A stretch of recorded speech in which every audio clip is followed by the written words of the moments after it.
clase de hoy, que es la enfermedad renal crónica.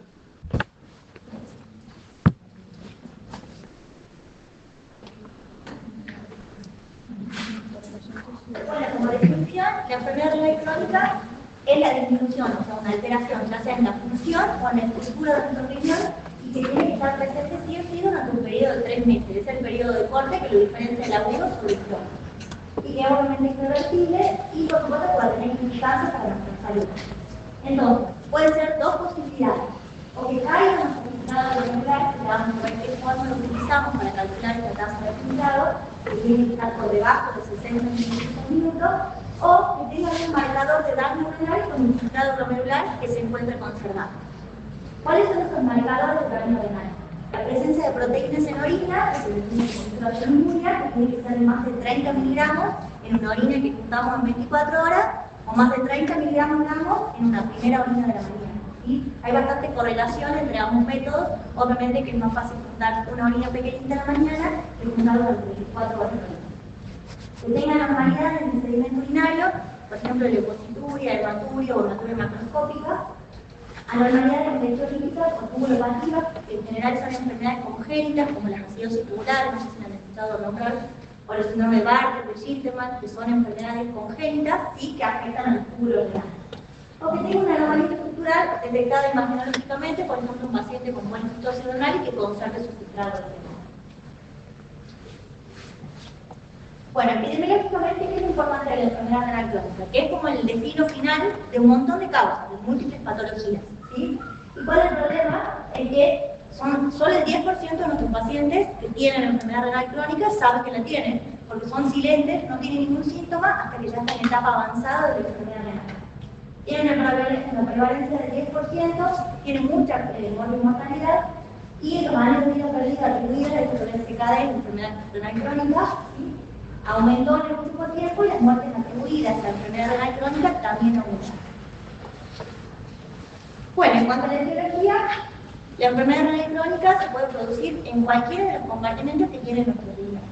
Esta tablita básicamente son algunos ejemplos, donde nosotros en esta columna tenemos primero los distintos compartimentos que tenemos, que si recordamos la imagen de ayer, básicamente tiene el glomérulo, el túbulo, el intersticio y los vasos sanguíneos. Y estas a su vez se subdividen en primarias, que son cuando la enfermedad está propiamente en el riñón y no tiene una repercusión sistémica, o puede ser sistémica, donde el compromiso renal es simplemente un compromiso de un órgano más dentro de todo el sistema. Estos son algunos ejemplos. Tenemos enfermedades glomerulares primarias, ¿sí? Donde por ejemplo la nefropatía corigeal, la glomerulonefritis membranosa, las focarias segmentarias, ¿sí? Son algunas específicas de glomerulonefritis primaria. Y dentro de las sistémicas, generalmente enfermedades sistémicas de tipo autoinmune, donde la más forma sería la nefropatía lúpica, ¿sí? También está la neuropatía monocloral. Y acá, la principal causa de enfermedad renal crónica alrededor de todo el mundo es la diabetes.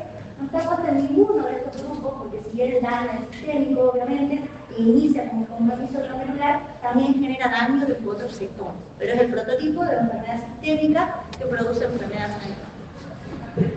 En el segundo grupo, por compartimento, tenemos enfermedades túbulo-intersticiales, ¿sí? O sea, que afectan al túbulo o al intersticio, que es el tejido de sostén que sostenía nuestra nefrona, y pueden ser primarias, en general, por pacientes que tienen una toxicidad por ciertos fármacos, por quimioterapia.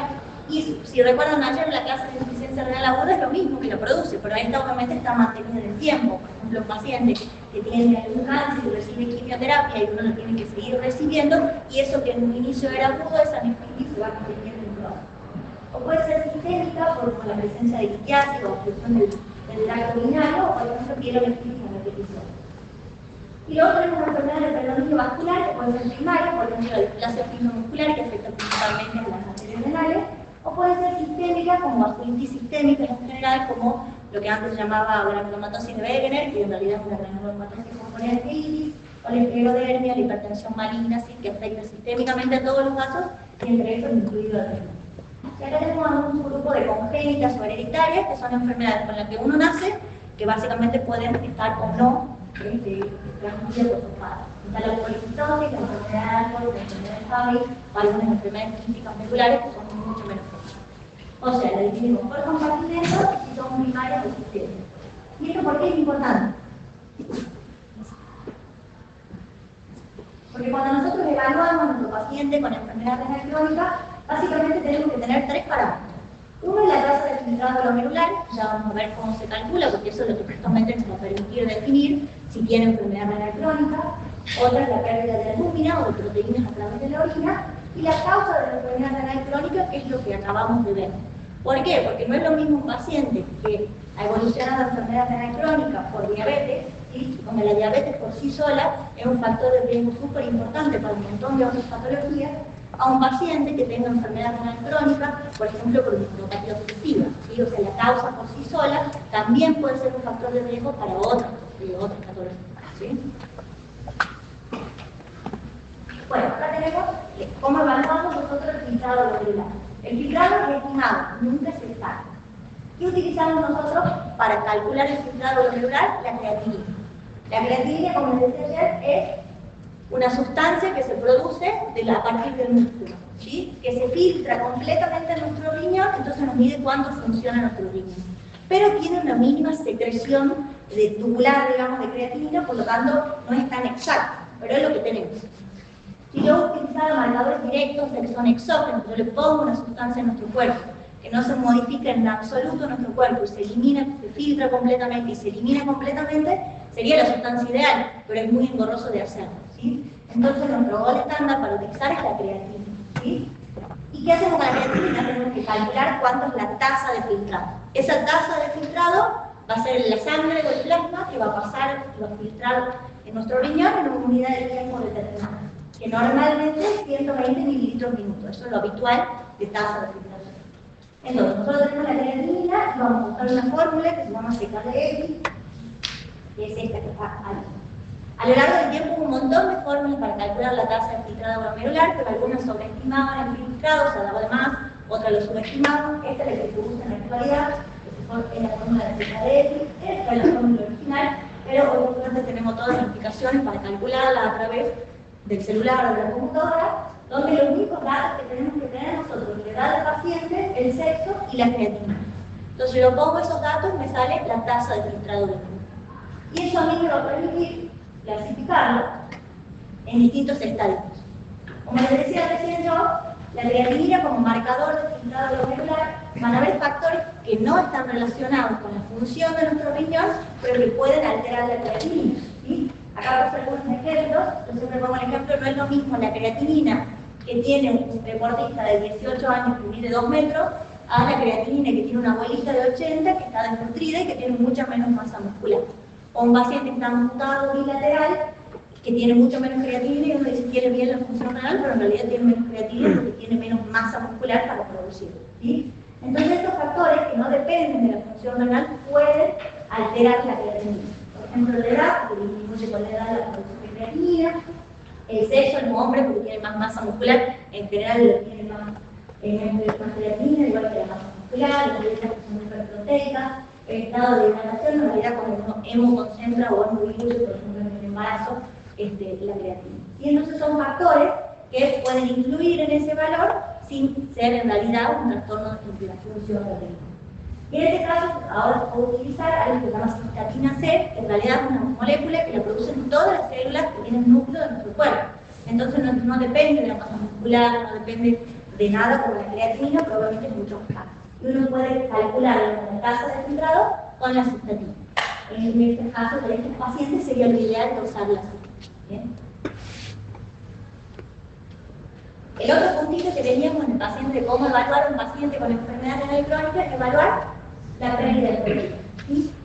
Este es un binomio normal que no pierde proteínas a través de la orina y este sí pierde proteínas. ¿Y por qué es importante la proteinuria? Porque la proteinuria por sí sola es como el principal factor que yo puedo modificar o disminuir porque es el mal pronóstico de progresión de enfermedad renal. ¿Por qué? Porque si eso normalmente es lo que sucede, que yo le hago perder proteínas, este pasaje de proteínas genera todo un fenómeno inflamatorio a este nivel que luego las células que vamos a ver se van transformando y se van fibrosando y esclerosando. Entonces mi objetivo siempre lo tenemos que disminuir esto, ¿sí? Y además porque esa misma proteína, lo que decimos es que tiene un efecto tóxico renal directo que induce esa inflamación y la fibrosis tubulointersticial, que sería como el estadio final del paciente que tiene enfermedad renal. ¿Cómo lo medimos la proteinuria? Puede ser 24 horas, contamos 24 horas de la orina, o podemos usar un índice, una relación, que es creatina, o albuminuria, creatininuria en la primera orina de la mañana. Hay buena correlación entre ambos métodos, o sea que los valores van a ser similares, siempre y cuando no estén en los extremos. Si yo tengo una proteinuria masiva y por ahí se aleja un poquito más del índice, entonces tiene que estar como en valores más normales, por decirlo así, no normales, pero no en los rangos extremos, ni en menos ni en más. Como le dije recién, normalmente es más fácil juntar una orina que una proteinuria de 24 horas. Pero si yo tengo un paciente que lo he controlado con un método, es de buena práctica controlarlo siempre con el mismo método para que no haya variaciones. Bueno, esta es la clasificación que yo les decía. Yo pongo en la fórmula de CKDS, completo todos los datos. Esto a mí me permite clasificar el filtrado glomerular en 5 grados, del 1 al 5. ¿Sí? Acá en este costado vemos el filtrado glomerular.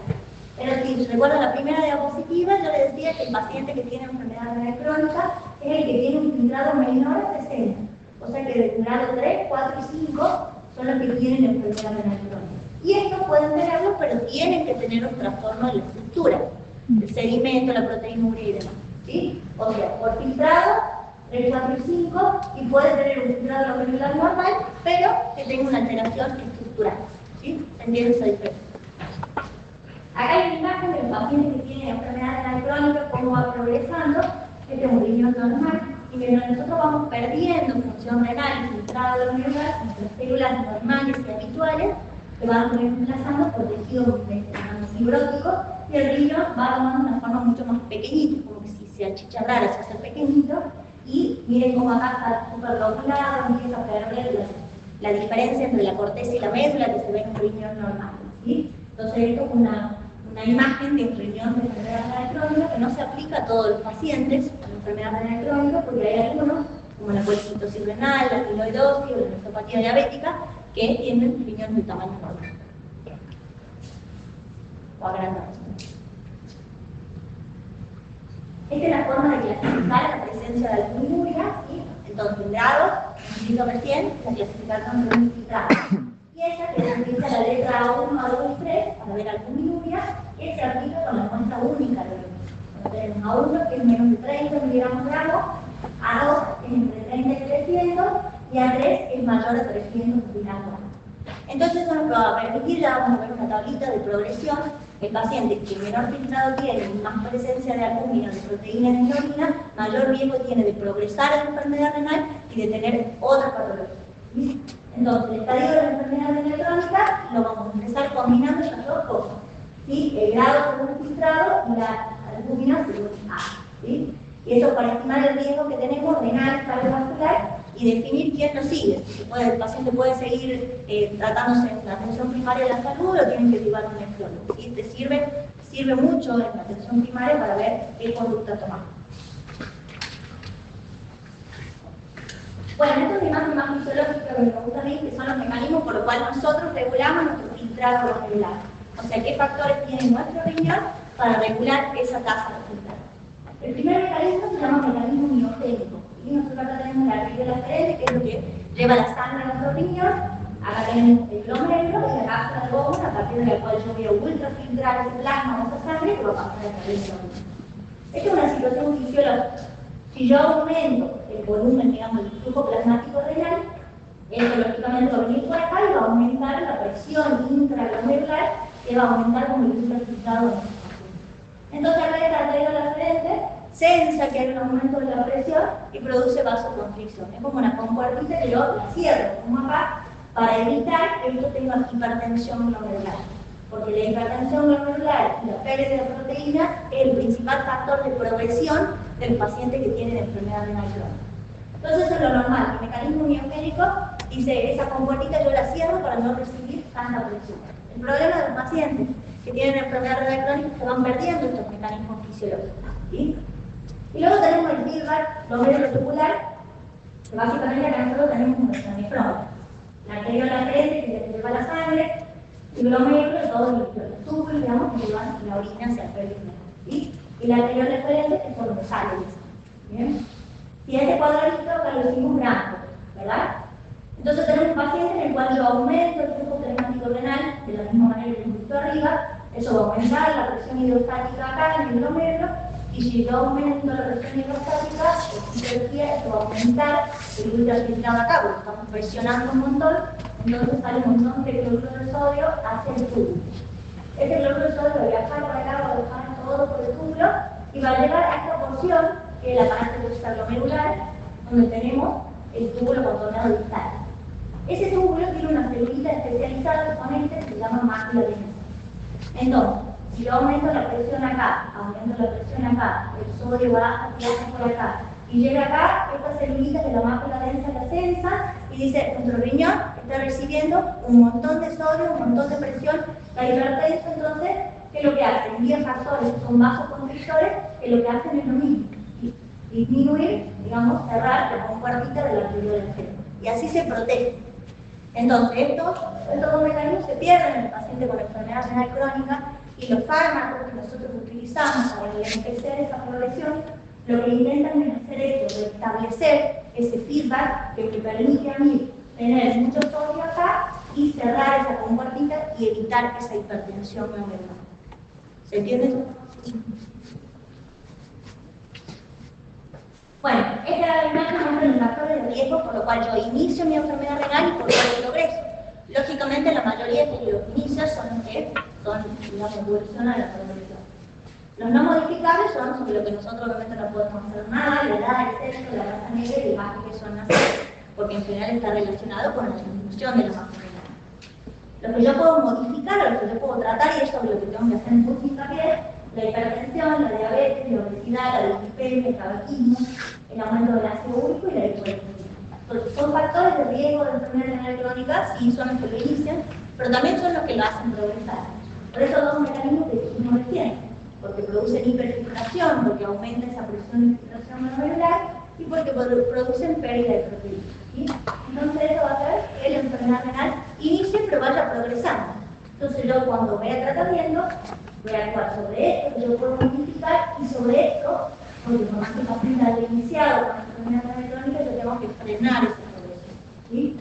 Y luego hay factores que son inherentes al paciente de enfermedad renal crónica, que no se conoce el por qué favorecen la progresión, pero están descritos que el paciente que ya tiene anemia, tiene trastorno de metabolismo mineral o tiene acidosis metabólica propia del paciente que ya tiene enfermedad renal crónica, también favorece la progresión de la enfermedad renal. Bueno, esta es epidemiológicamente bastante viejo por el Tucumán, donde vemos que la principal causa, acá vamos a ver el RCT y insuficiencia renal crónica terminal, ya casi no se usa el término terminal, sino son pacientes terminales. ¿Sí? Entonces, la principal causa sigue siendo la diabetes. La necroesclerosis hace referencia al paciente hipertenso, pero no a la hipertensión que está tratada y controlada, sino a la hipertensión severa que uno no la puede controlar y que progresa la enfermedad renal. La causa desconocida, que sigue siendo un montón. ¿Por qué? Porque es súper importante saber la causa que el paciente lo ha llevado a la enfermedad renal crónica, porque, por ejemplo, un paciente está en diálisis y después lo tengo que trasplantar, es importante saber qué lo ha llevado a la enfermedad renal crónica, porque hay enfermedades que lógicamente van a recidivar en ese riñón nuevo. ¿Bien? De etiología obstructiva o de glomerulonephritis. Y eso no. Esto es un poco de fisiopatología, de por qué se produce daño en el riñón.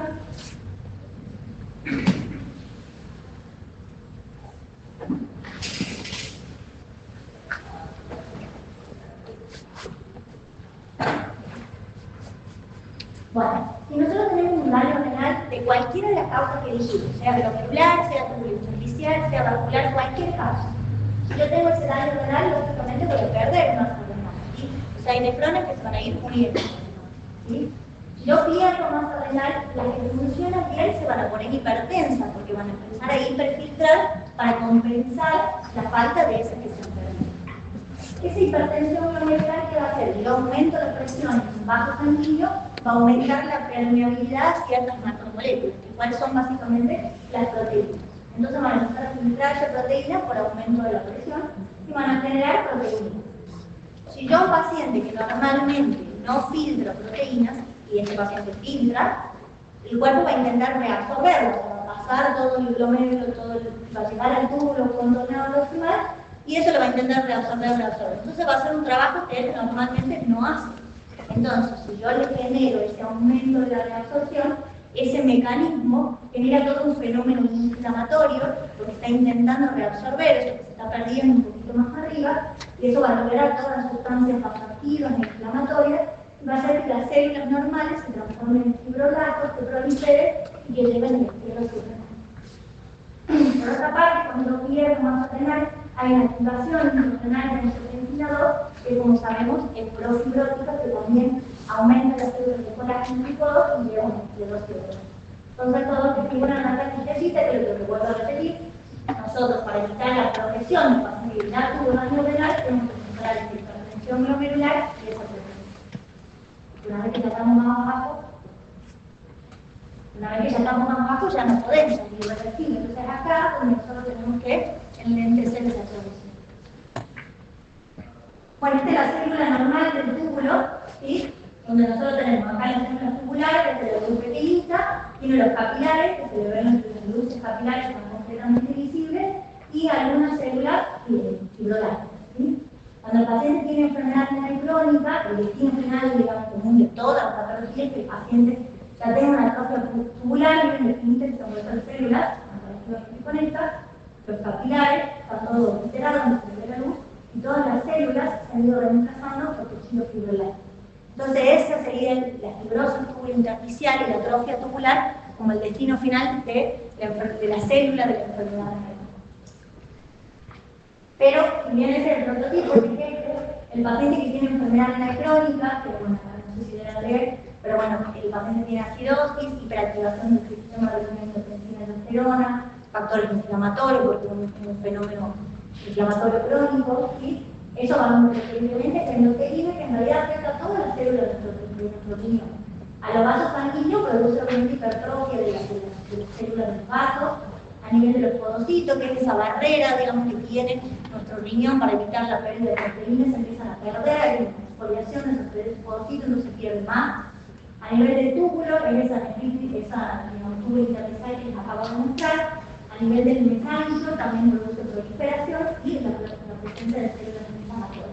Entonces, todas las células están afectadas en el paciente con enfermedad renal crónica que es asesor.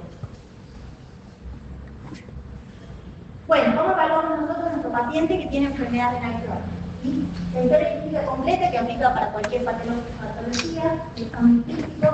Los parámetros del clínico, básicamente, yo tengo que saber la tasa de filtrado glomerular, que es el que vimos al inicio, y para la cual usamos el ZDX, y la pérdida de proteínas. Albuminuria, una muestra única, o proteinuria, una muestra de 24. En el examen de laboratorio vamos a buscar complicaciones que sean inherentes a la enfermedad renal crónica. Básicamente el hemograma, porque los pacientes van a desarrollar anemia, porque es donde se produce la eritropoyetina, trastorno del metabolismo en general, porque es donde se produce la vitamina D activa en el riñón, y trastornos hidroelectrolíticos, porque es el riñón el encargado de eliminar ciertos electrolitos, como por ejemplo el perfil lipídico, el ácido úrico, porque si recuerdan esta tablita, esta imagen, donde decía factores modificables, hacia la izquierda estaba el ácido úrico, la dislipemia, y son factores sobre los que nosotros tenemos que actuar. Obviamente, como orientar el laboratorio de acuerdo a la patología de base, que lo ha llevado a pacientes de enfermedad crónica, el equilibrio ácido-base, porque son pacientes que tienden a tener acidosis metabólica, porque el riñón es nuestro principal buffer que elimina la carga ácida de nuestro cuerpo, entonces tienen acidosis. Y el método de imágenes podrá hacer una ecografía que podrá tener las características que dijimos del tamaño, de la pérdida de la diferenciación corticomedular, los contornos celulares, vesicoprostática en el varón, lógicamente, para ver si no hay una patología obstructiva agregada, un ecodoppler renal que nos permita ver el flujo hacia el riñón, por ejemplo, en patologías vasculares, en fibromatosis, y histología, bueno, la biopsia renal que tiene sus indicaciones precisas. Bueno, ¿qué es progresión de enfermedad renal? A partir de los 40 años, nuestro riñón se usaba como el riñón del viejo, no el viejo de 40, pero a partir de esa edad empieza a perder uno de 0,7 a 1 mililitro por año. Eso es lo habitual, todos perdemos función renal, y a partir de esa edad. Pero cuando nosotros decimos que progresa más rápido, que está progresando más de lo habitual, cuando ha caído el filtrado glomerular de 5 mililitros en un año, cuando ha perdido 10 mililitros en 5 años, o cuando a cambiar la tasa de filtrado glomerular de un año al otro con un 25% de diferencia. Entonces ahora decimos el paciente está progresando más rápido de lo habitual. ¿Qué está pasando? ¿Qué tenemos que hacer para revertir esto? ¿Sí?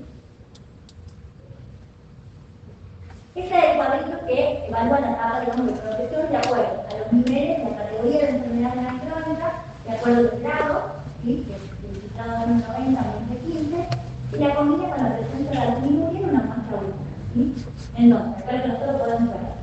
El paciente que tiene mejor filtrado y no tiene albuminuria tiene menos riesgo de progresión. Pero el paciente que tiene menor filtrado y más albuminuria, obviamente tiene mayor progresión, y esos son todos los que están en rojo. La teoría dice que todos los pacientes que están en naranja y en rojo los tienen que ver un nefrólogo para evitar justamente esa progresión más rápida. Porque además eso no solo evalúa riesgo de progresión, sino también evalúa riesgo de tener algún daño cardiovascular o muerte por cualquier causa. O sea, la enfermedad renal crónica, en estadios más avanzados, aumenta el riesgo de muerte mortal. Al paciente que tiene un filtrado menos de 60 mililitros, solo por filtrado, es una fórmula que se usa ahora, que se llama CAFRE, que es para los pacientes que tienen un filtrado menor a 60 mililitros, es una fórmula que uno la saca también en la calculadora, hay un ejemplo que se ve muy bien, que en realidad lo que evalúa es el riesgo que tiene el paciente directamente de entrar a diálisis en un periodo de 2 años o de 5 años. Este es un ejemplo de lo que de 37 años, mujer, en un filtrado de 50, y acá por el RAC, el índice de 300 miligramos, que si lo coramos sería una 3, porque ya está más 3. Y acá se ve el riesgo, digamos, el poquito, digamos, los 2 años, 2,3%, y el 5 años, 3,9% de ingresar al agua. Entonces, esto le sirve mucho a los médicos que están en atención primaria de la salud. Sacan esa tablita, le calculan el filtrado, le calculan el anterior, le calculan el filtrado, le calculan cuánto tiene la albuminuria, y si tiene menos de 60, le calculan este índice y dice, bueno, este paciente lo puedo seguir viendo yo, lo tengo que derivar. Bueno, ¿cuáles son las manifestaciones clínicas? Dijimos al inicio que en general los pacientes son asintomáticos hasta que alcanzan un filtrado glomerular menor a 30, porque se van adaptando a las situaciones, digamos, y a las complicaciones que tiene el paciente con enfermedad renal crónica. Acá en esta parte de la tabla tenemos una función renal, que es lo normal que hace el riñón, ¿sí? Como metaboliza el agua y los electrolitos, si yo tengo insuficiencia renal, como pacientes que van a tener sobrecarga de volumen, con edema, hipercalemia, hipocalcemia o hipercalemia. Como regulan la presión arterial, van a desarrollar hipertensión arterial. Como regulan el equilibrio ácido-base, van a tener acidosis metabólica. Como excretan sustancias tóxicas, principalmente la urea y la creatinina, son las que van a aumentar, urea y creatinina, y va a disminuir la eliminación, digamos, el clearance de ciertos fármacos. Como regulan los eritrocitos frente a la anemia, y como regulan la vitamina D, van a tener trastornos de metabolismo óseo mineral, principalmente el paratiroidismo secundario. Entonces, ¿cómo vamos a manejar nosotros a nuestro paciente que tiene enfermedad renal crónica? Vamos a tratar los factores que sean potencialmente modificables, que van a estar a este lado de la imagen, a la izquierda. Vamos a prevenir o retrasar la progresión de la enfermedad renal crónica, actuando sobre esa hiperfiltración y sobre la albuminuria. Vamos a tratar las complicaciones que ya tiene el paciente con enfermedad renal crónica, la anemia, la acidosis, el trastorno del metabolismo mineral. Y cuando ya el filtrado caiga por debajo de 5 o tenga síntomas, con el filtrado menor de 15, vamos a preparar al paciente para terapia de tratamiento. Bueno, ¿cómo vamos a manejar a los factores que sean potencialmente modificados?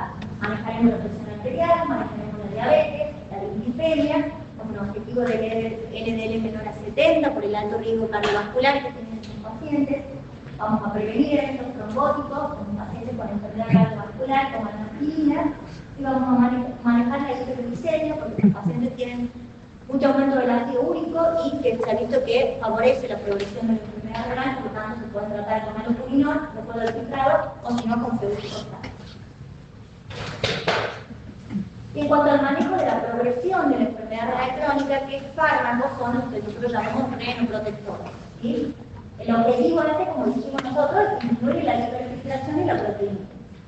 Los más utilizados desde hace mucho tiempo son los ISGLT2, que son inhibidores del sistema de angiotensina, los ISGLT2, ¿sí? O los antagonistas de los receptores de la aldosterona. Estos 3 fármacos son renoprotectores y lo que intentan es disminuir esa hiperfiltración.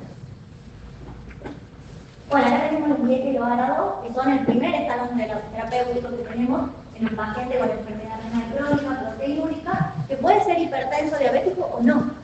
O puede ser un paciente que tenga enfermedad renal crónica con pérdida de proteína secundaria a otra causa, como son antiproteinúricos, diríamos, también está indicado. Se le da la dosis máxima que toleran estos pacientes, en general los síntomas. No se combina IECA y ARA2 antes de mucho tiempo. Se combinaba mucho en anatril y los sartanos, un IECA y un ARA2, pero obviamente te bajan la proteinuria porque te bajan un montón la presión infiltrado, pero tienen mucho más episodios de fracaso renal agudo o de hipotensión ortostática o síncope en el adulto mayor. Entonces, ¿a qué costo uno pone algo? Por generar un daño. ¿Bien? Obviamente, con respecto a pacientes que tienen estenosis bilateral en la arteria renal, y cuando uno lo pone, uno tolera que el paciente aumente la creatinina un 30% su valor basal. Eso es lo habitual, o sea, yo le agrego al paciente un IECA o un ARA2, le disminuyo la presión de infiltración glomerular para que no empiece a hiperfiltrar y la creatinina aumenta en un periodo hasta que el riñón se adapta y luego vuelve. Pero no es que está pasando algo nuevo, es el efecto hemodinámico que tiene el IECA o el ARA2. Tiene el riesgo de hipercalemia, ¿sí? Por lo tanto, los pacientes que toman IECA o ARA2 tienen mucho beneficio cardiovascular. Entonces, cuando nosotros tenemos hipercalemia, siempre se tienen que intentar hacer medidas que bajen el potasio, pero que nos permitan seguir con ese fármaco, porque tienen muchos beneficios. Entonces se agrega el IECA o el ARA2, estas medidas, como digo, antipotasio, que serán en la dieta o serán ciertos fármacos, más que nada gelantes de potasio, que a mí me permitan seguir con esto por el beneficio que tiene. Luego tenemos los inhibidores de SGLT2, básicamente todo lo que nos está refiriendo del fibra del túbulo glomerular. Este es un riñón normal, donde tenemos un solo negro, y acá en el túbulo proximal está este cotransporte de sodio y glucosa, que gracias a absorber sodio y glucosa. Esto es lo normal que dijimos, que va a bajar la oferta vital de sodio y modificado o no, digamos, la apertura o no de la célula arterial. Este es un riñón diabético, donde nosotros tenemos un paciente que tiene la azúcar muy alta, entonces viene por acá, y este cotransportador empieza a absorber sodio y glucosa, sodio y glucosa, sodio y glucosa. Entonces llega un poquito acá, y esa oferta vital que lleva, digamos, más densa, y ya el riñón está recibiendo poco, entonces necesita más, y en vez de cerrar la compuerta A, esa compuerta, entonces hay un círculo que tiene el paciente diabético que genera hiperfiltración glomerular. El SGLT2, por ejemplo, lo que hace es eso, bloquea este cotransporte. Entonces, si yo bloqueo acá, el sodio y la glucosa van a llegar mucho más aquí, y ese sodio va a ser tensado por esa máquina densa y esa compuertita se va a cerrar y va a disminuir la hipertensión y la ambulancia. Entonces, lo que hacen es restablecer ese feedback habitual que tenemos. Y luego tenemos los antagonistas de los receptores de aldosterona, los que sacan la ginebronas, que en realidad es no esteroideo, a diferencia de la ginebronactona, que les conocemos previamente. La diferencia es que la ginebronas tiene acción tanto cardíaca como renal, ya que la ginebronactona tiene más concentración a nivel renal. Y es no esteroideo, entonces no activa los receptores androgénicos y demás, y no tienen los efectos como el ginecomastia, por ejemplo, que tiene el ginebronactona. Y tiene dos efectos. La aldosterona básicamente es antiinflamatoria, ¿sí?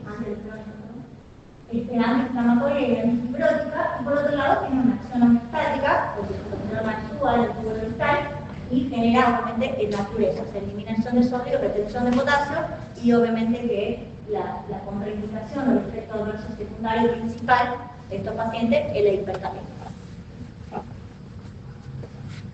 Por otro lado, vamos a manejar las complicaciones del paciente que ya tiene enfermedad renal crónica, trataremos la anemia, seguramente con eritropoyetina, porque es lo que el paciente tiene déficit porque no funciona su riñón, trataremos su hipercalemia, porque no la puede eliminar, y trataremos la acidosis metabólica, para la cual usamos el general bicarbonato, y trataremos los trastornos del metabolismo óseo mineral, que son mucho más complejos, pero son las complicaciones, digamos, de estos pacientes.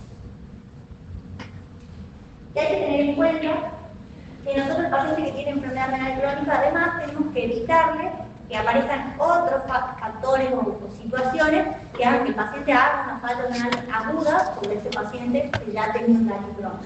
Entonces, más allá de todo lo que tratemos, son cosas que nosotros tenemos que evitar la restricción de volumen, no le daremos mucho diurético, a los ancianos, digamos, tenemos épocas donde se deshidratan más, hay que cuidar, digamos, su volumen intestinal.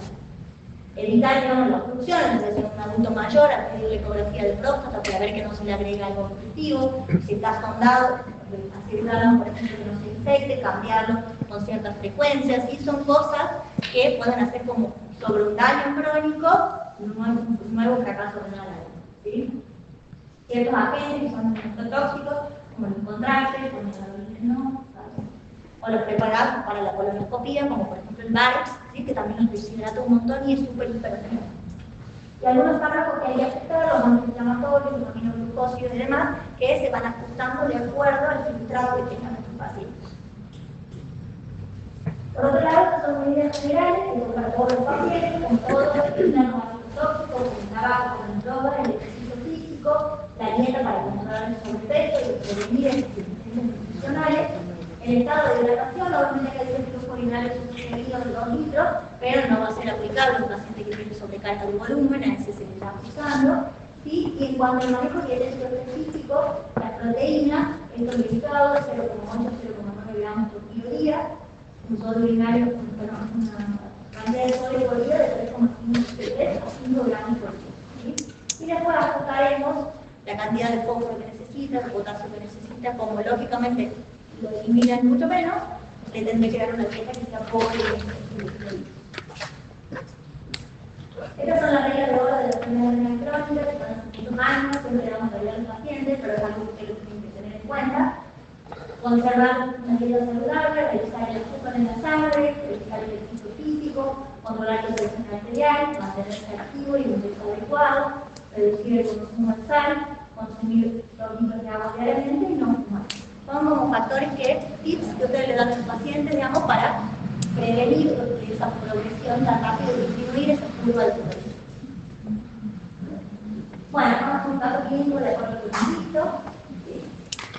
Bueno, este es un paciente varón, ¿sí? Que tiene 23 años, afiliado, diabético tipo 2, de 15 años, es hipertenso de 10 años y tiene biliperidemia. Su medicación habitual es metformina, toma 8 miligramos cada 12, toma enalapril, 20 miligramos por día y toma robastatina 10 miligramos por día. No fuma actualmente, tampoco fumaba antes, tiene consumo casual de alcohol. El motivo de consulta es al consultor, y o sea, es un control habitual. En el examen físico el paciente está hipertenso, tiene sobrepeso porque tiene un índice de masa corporal de 28 y no tiene nada más en el examen físico, y en la exploración de su examen físico no tiene nada posible. Bueno, ¿qué le pedimos a este paciente? Que dijimos que hay que estudiar su enfermedad renal crónica, el laboratorio, y le pusimos para ver complicaciones de la enfermedad, hemograma, urea, creatina y hemograma, esto del metabolismo general, el ácido úrico, el perfil lipídico, las proteínas, la albúmina, la hemoglobina glicosilada, porque es un paciente diabético, la orina completa con este índice, o la proteína de 24 horas, el equilibrio ácido-base para ver si tiene ácido, y la ecografía del riñón de las vías urinarias, bueno, obviamente que es prostática, es un residuo convencional, porque ya por la edad que tiene el paciente hay que evaluar que no tenga algún residuo por el paso de la. Bueno, este resultado de nuestro paciente, que andó por lo patológico, y tiene anemia, una hemoglobina 10, tiene una glucosilada de 2,5, tiene una creatinina de 2,3, que calculando la tasa de resultado glomerular con el fórmula de Fernández, que da 31 mililitros por minuto, tiene hipercalemia, con potasio de 5,6, tiene hiperfosfatemia, con 5,6, y tiene dislipidemia. En la orina tiene un índice o una relación de 1.200 miligramos. En ecografía renal tiene riñones de tamaño normal, la próstata normal, tiene el equilibrio ácido-base, tiene acidosis metabólica con bicarbonato de litio. Bueno, ¿dónde ponemos a nuestro paciente? Recuerden que tenía un grado glomerular de 31, subgrado 3 por un lado, y A3 que tenía 1.200, 1.300 de éxito. ¿Sí? O sea que tiene alto riesgo de progresión y lo tiene que ver. ¿Cómo lo tratamos al paciente?